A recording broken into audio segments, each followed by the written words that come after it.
You're just part of the strawberry generation, entitled, ungrateful, and weak. Stop being overly dramatic. For many of us, this is not the first time we have experienced such an accusation. Maybe you'd like to prove to these voices that they're wrong. Maybe you'd like them to understand the mountains of pressures that you are going through. Or maybe you just like to know that you're not alone. These were the exact sentiments our team felt when we first launched SG Stories of Youth. We identified 3 problems. Firstly, the older generation often fails to empathize with youth issues and instead dismisses them. Secondly, even amongst the youth, discrimination, toxic mindsets, and the social stigma against mental illnesses still prevail. This makes it even more difficult for those struggling to seek help. And lastly, even those who are aware of such issues are often unsure of how they can help. That's where we step in. SG Stories of Youth aims to celebrate the diverse and uncensored stories and diverse strengths of real, everyday Singaporean youth. With curated content targeted towards both youth and their parents, we hope to legitimize their struggles and garner empathy, educate and dispel myths, and share useful evidence-based strategies on overcoming challenges. Above all, we aim to bring greater hope and comfort to the youth. Our aim is to publish a non-profit book compiling authentic stories of 20 Singaporean youth aged 15 to 24. These stories cover not only heavy-hearted issues such as poverty and domestic abuse, but also passionate and uplifting themes like starting ground-up initiatives and pursuing unconventional careers. In 2021, we launched a 40-page pilot publication to test the receptivity of our stories. This was used as holiday reading for the training of 360 peer supporters from a junior college. It contained 4 stories, Q&A sections, strategies, and questions for reflection. Feedback was extremely positive, with many readers commenting on how the stories changed their perspectives and empowered them to support their peers. In addition to our publication, we leveraged on our Instagram page to share bite-sized highlights and learning points from 33 interviewed youths. Commanding an extensive follower base of over 770 people, our posts have received high levels of impression and content engagement. Overall, our ground assessment has shown that our stories have had real value in bringing comfort, inspiration, and entertainment, just like chicken soup for our Singaporean youth. They have also shown great potential for education and self-help.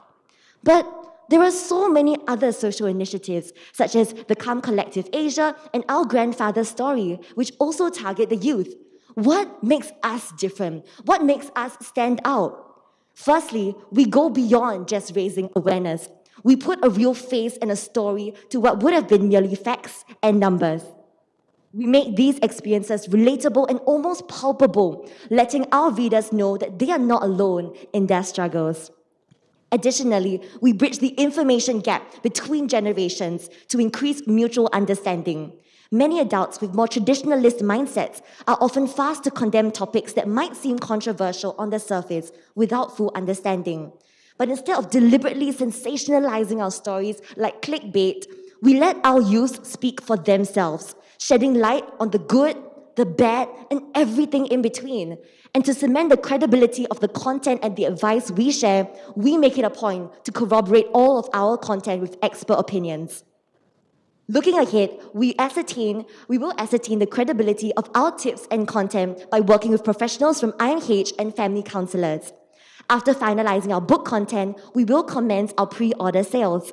Our impact goal is to have at least 3,000 copies of our ebook downloaded within a year, with 80% of readers finding strength and learning empathy from them.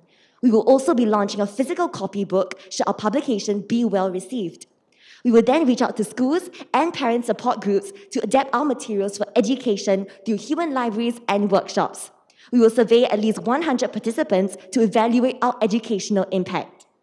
For sustainability of our social media content, we hope to recruit a junior team. Ultimately, we aim for the post to reach at least 100,000 people by June 2023.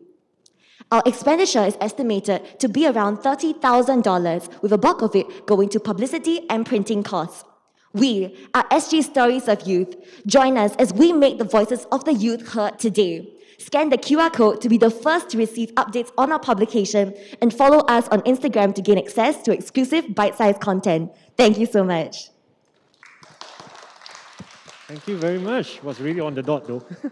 All right, going on to the Q&A. Judges, please. So my question is on, given this topic, right, how do you sort of increase the number of voices on this platform? Because, of course, there is always that fear of being judged and, to share, the very personal story with so many people, it's not something that is easy to do. So how do you address that challenge?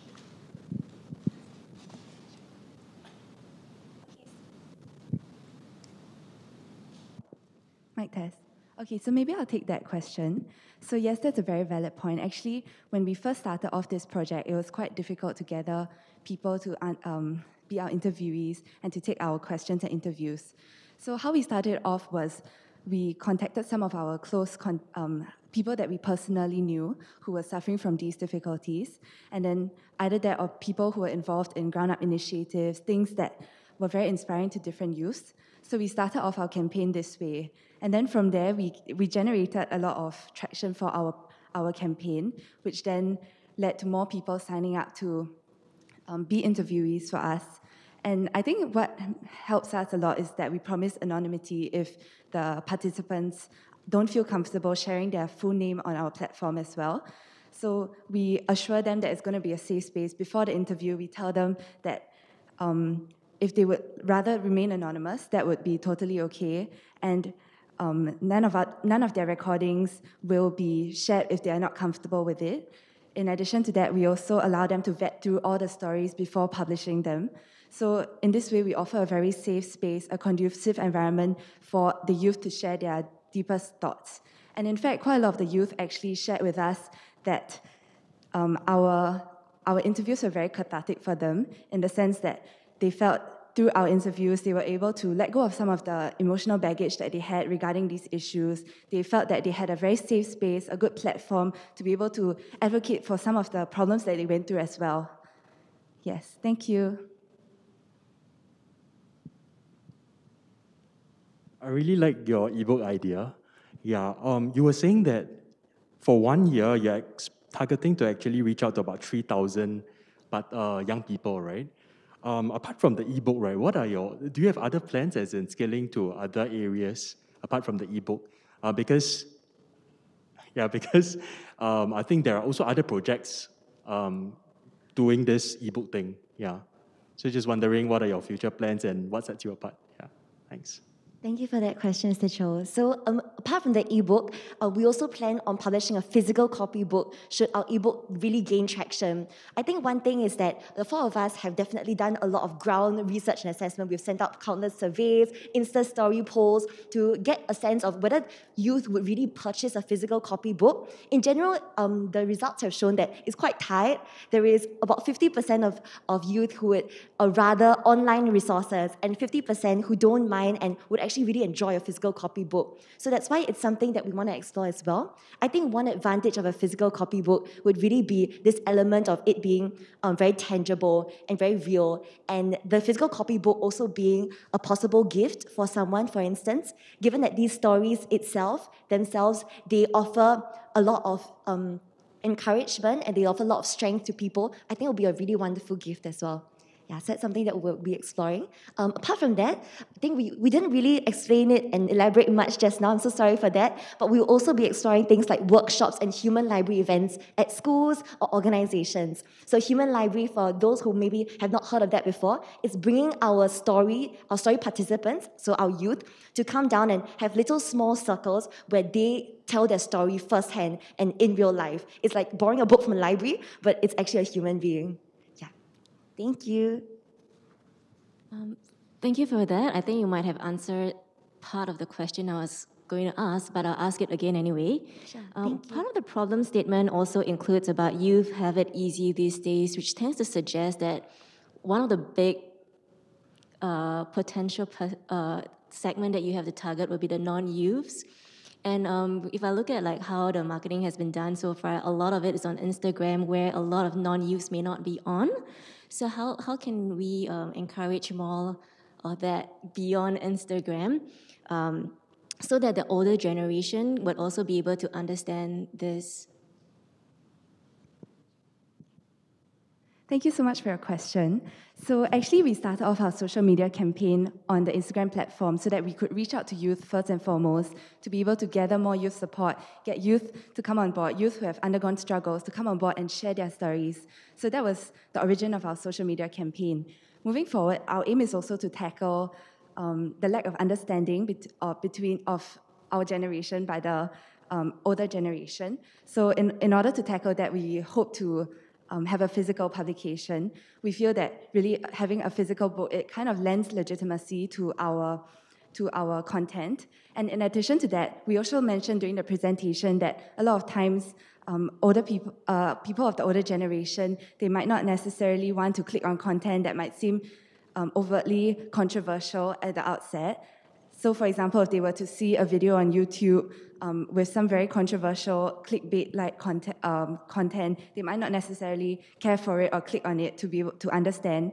Whereas in a physical publication, they are more likely to take it more seriously. So they're more likely to read through the content, to be able to understand the youth that are sharing their stories in the book on a deeper level. And then at the back of our stories, we also share a lot of strategies, stories, questions for reflection, and hopefully through this, we'll be able to foster greater understanding for the youth. Okay. Thank you very much, Tim. I'm sorry. Do you want to continue? Okay. Just got a small point to add on. So to add on to my teammates' response on how we are going to branch out to non-use, right? We also mooting the idea of making use of traditional print publications to help to market our book, such as mainstream media publications like Straits Times and Lianhe Zaobao, probably, to help to extend the outreach of our book through like maybe providing them with a free short story about one of the youths that are featured in our book. And then after that, at the bottom of the story, link to our ebook or our physical publication so as to extend our outreach. Yeah. So I hope that answers your question.